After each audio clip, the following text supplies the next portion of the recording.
On se retrouve pour une nouvelle vidéo. Chelsea qui s'impose facilement à Stamford Bridge, 2-0. Hein.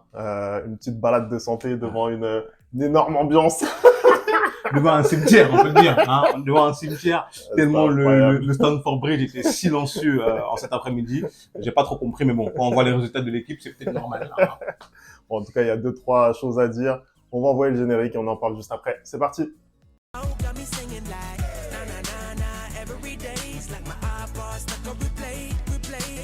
Allez, on va commencer ce débrief. Chelsea, voilà, qui se balade, hein. Pas de difficultés pour eux aujourd'hui. Qu'est-ce que tu as pensé du match? Déjà, peut-être un mot sur la compo, hein, puisque on a vu la titularisation de Mudryk aujourd'hui. Bah, Qu'est-ce que tu as pensé de leur match? écoute, j'ai bien aimé l'attitude de Chelsea aujourd'hui. On a vu un Chelsea totalement dominateur pour une fois dans une rencontre. On avait pensé à juste titre après le match contre Tottenham que la saison de Chelsea était enfin lancée. On s'est trompé. Il y a eu des résultats plus que clivants et même très décevants de la part de Chelsea depuis. Aujourd'hui, j'ai bien aimé la compo. Ce 4-2-3-1 un peu avec Mudryk et Caicedo au milieu du terrain, notamment Mudryk en première mi-temps qui a été très remuant. Malheureusement, il n'a pas été très Il y efficace. a pas mal Hein. de déchets hein, dans Pas son mal de jeu. Hein. déchets, mais je trouve quand même que c'est le Blues qui a été le plus remuant en première mi-temps. On a vu un Chelsea qui a dominé la première mi-temps, mais une domination totalement stérile. En même temps, on était face à deux équipes qui sont pas en grande forme. Autant Chelsea que Sheffield, qui est 19e du championnat. C'est Hein. dernier même. Hein. Donc voilà, on s'attendait à une domination de la part du Chelsea, mais j'étais un peu déçu par leur premier mi-temps, parce que certes, ils ont dominé, mais ils nous ont pas montré grand-chose dans la finition. J'ai trouvé qu'il manquait beaucoup de vitesse, notamment pour pouvoir justement ouvrir le score. Les Sterling, notamment, ou les Mudryk, ou les Nicolas Jackson n'ont pas réussi à amener cette folie dans l'attaque de Chelsea. Un autre point aussi, c'est Jackson qui est tout le temps mal placé. Je crois que première mi-temps, c'est 3 hors-jeu ou 4 hors-jeu. J'ai l'impression de voir un Gonzalo Higuain à la Oh Juventus. non, non, Non, c'est la vérité. C'est la vérité. Mais voilà, une bonne équipe de Chelsea comment dire, qui a contrôlé le match sans être dangereux en première mi-temps et qui a réussi enfin à concrétiser ses occasions, surtout en en deuxième deuxième mi-temps. période, ouais, Voilà. je suis assez d'accord. Hein. Honnêtement, sur ce match-là, on a vu hein, dès le premier quart d'heure, Chelsea vraiment a mis le pied sur le ballon. Je crois qu'ils étaient à plus de 80% de possession de balle. Hein. Ils terminent, je crois, à À 70, 75, un truc comme voilà, quelque ça. chose comme ça.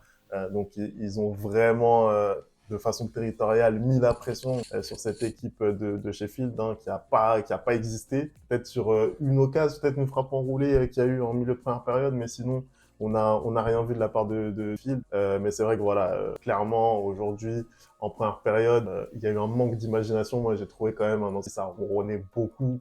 Voilà, à part justement les quelques fulgurances de Mudryk, Exactement. bah on avait un peu de mal à trouver des relais, notamment un Sterling qui a mis un peu de temps à se réveiller dans cette partie. Il était mieux en deuxième période. Mais voilà, c'est vrai que Chelsea, clairement, s'ils veulent espérer mieux, bon, ils doivent gagner ce genre de match. Ils l'ont fait, clairement, mais ils doivent trouver un peu plus de régularité quand même dans la performance, hein, parce que tu l'as dit, après la série de gros matchs qu'ils ont eus, voilà, on pensait que ça allait être quand même un peu mieux. Ça reste compliqué, ils restent englués dans le ventre mou du classement. Même avec cette victoire, ça leur permet pas de faire Ouais, je crois qu'il remonte un énorme bond uniquement à la 10e à la place. 10e Mhm. place, quand même pas foufou.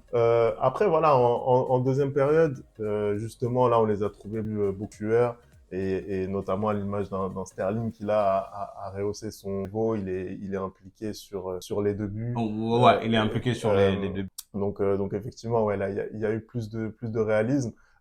Moi, quand même, je voudrais mettre l'accent sur deux individualités. Ah, je pense Euh, je pense qu'on a exactement les mêmes, hein, si je peux me permettre. en tout cas, moi personnellement, Cole Palmer déjà, je le trouve vraiment incroyable depuis le début de saison. Exactement. Encore une fois aujourd'hui, c'est de lui que vient La la lumière. lumière, Mhm. parce que il faut le reprendre hein, ce ballon de Sterling qui est pas forcément évident, et puis même sa maturité en fait dans le jeu.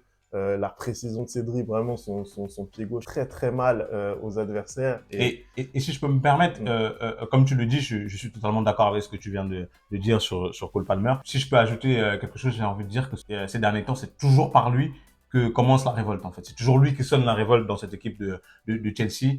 Tu le dis là qu'il faut reprendre le centre de Sterling, mais tu oublies même de dire que c'est lui qui déclenche la première passe sur C'est Sterling. C'est vrai, lui qui va c'est chercher vrai. le 1-2, tu vois ce que je Mm. veux dire. Pareil sur le deuxième but de Nicolas Jackson, c'est encore lui qui mène la contre-attaque et qui arrive à donner ce ballon mal contrôlé de la part de Sterling. Mm. Et ensuite Modric et Sterling qui arrivent à une petite confusion qui lui permet encore une fois de plus de faire le centre pour le deuxième but. Mm. Donc il est Mm. passeur et buteur. Je crois qu'il est à son septième but depuis le début de la saison, ou cinquième, si je ne m'abuse. Et vraiment, à son âge, après ce transfert de Manchester City, je sais même pas, il est transféré ou il est prêté. Je crois qu'il est Transféré, transféré, ouais. venir comme ça porter cette équipe de Chelsea, vraiment c'est incroyable. Et tu Mm. vois clairement qu'il y a matière en fait dans cette équipe parce que quand ils reviennent en deuxième mi-temps, sur leur première accélération, il y a but. Tu Mm. vois, donc ça Mm. veut dire que dès qu'ils arrivent à trouver de la vitesse dans leur jeu, ils arrivent à faire mal à l'adversaire, même si en face, en effet, c'était Oui, Sheffield c'était assez United. faible, c'était assez faible, on va Mais pas il faut se les mentir. gagner, ces matchs-là, comme tu Ouais, l'as c'est dit, vrai, c'est vrai. Femi. C'est important de les gagner. Et c'était pas le cas les semaines dernières. Et Mm. là, ils arrivent à gagner le match sans se faire peur. Je pense que euh, on parlait en début de débrief, tu ne savais même pas c'était qui le gardien de Chelsea aujourd'hui, tellement il n'a pas été enquêté. Hein. C'est Voilà. incroyable, c'est incroyable. Moi, je voulais mettre l'accent sur le match de Conor Gallagher parce que voilà, c'est lui qui permet à cette équipe de Chelsea justement de récupérer rapidement les ballons et de pouvoir sauter. Je trouve que sa paire, voilà, avec Caicedo vraiment est assez efficace et a de l'avenir. Là, sur ce match-là, il a été très bon. C'est vrai que dans les débriefs, voilà, on met pas forcément l'accent sur ce joueur-là, alors que voilà, je sais qu'il y a un de nos abonnés notamment, le Panf, qui a beaucoup parlé de ce joueur, et je pense qu'il a raison. Là, sur la presta qu'il a encore fait aujourd'hui, ça a vraiment porté. Donc, non, non, bon match de Gallagher. Moi, je voulais un petit peu projeter quand même sur l'avenir de Chelsea. Clairement, ce match, ils l'ont gagné, c'était leur taf. C'est leur sixième victoire de la saison quand même. Sixième victoire de la saison. Ils n'ont pas tous leurs éléments Ouais, offensivement, c'est vrai. et il y en a un notamment qui était présent sur le banc Et aujourd'hui, qui n'a pas fait son entrée. qui n'a pas fait son entrée, mais qui va revenir pour la deuxième partie de saison. C'est Christopher Nkunku. Est-ce que tu penses, toi, qu'il peut changer le visage de cette attaque? Après, je pense pas qu'il puisse changer radicalement le visage de Chelsea, mais clairement, il va emmener un plus. Quand on voit aujourd'hui que le manque que Chelsea a eu en première mi-temps, c'est un peu cette vitesse-là, cette folie-là, je pense que Christopher est à même de pouvoir ramener ça. Et moi, le souci que j'ai aujourd'hui avec l'attaque du Chelsea, c'est que clairement, ils ne sont pas au niveau de ce qu'on pensait qu'ils allaient être. Que ce soit un Modric ou que ce soit un Nicolas Jackson, j'ai envie encore de le répéter. Il est à quoi? Je crois c'était son septième but de la saison. Il en a mis 3 contre Tottenham dans le même match, tu vois. Ils étaient à 9 contre Mm, 10 et tout. mm, C'était facile. Je vais pas te mentir. Aujourd'hui, je trouve qu'il manque énormément de justesse. Il n'est pas toujours dans le bon sens du jeu. Il n'est pas toujours dans le bon timing.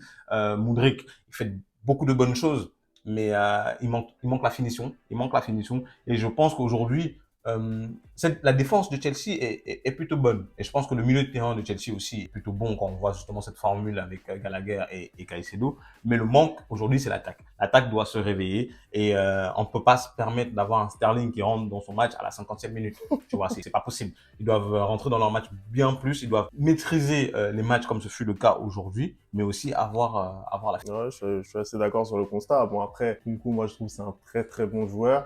On a vu en début de saison notamment, il a, je trouve, de la complémentarité avec Jackson. Voilà, ça peut fonctionner, ça peut permettre à Chelsea d'avoir un petit peu plus d'imagination en attaque et d'être un peu plus tueur. Hein. Voilà, c'est quelqu'un qui a montré qu'il savait marquer des buts, donc pourquoi pas. Pourquoi pas. En tout cas, moi, j'ai hâte de voir ce que ça peut donner avec Chelsea. En tout cas, merci d'avoir regardé cette vidéo. On n'oublie pas les bases foot pour nous dire ce que vous avez pensé de ce match. Et on va se retrouver très très vite demain. On a des petits matchs à débriefer encore, le Real, le PSG, bref, gros programme encore sur la chaîne. On se retrouve très très vite pour une nouvelle vidéo. Ciao.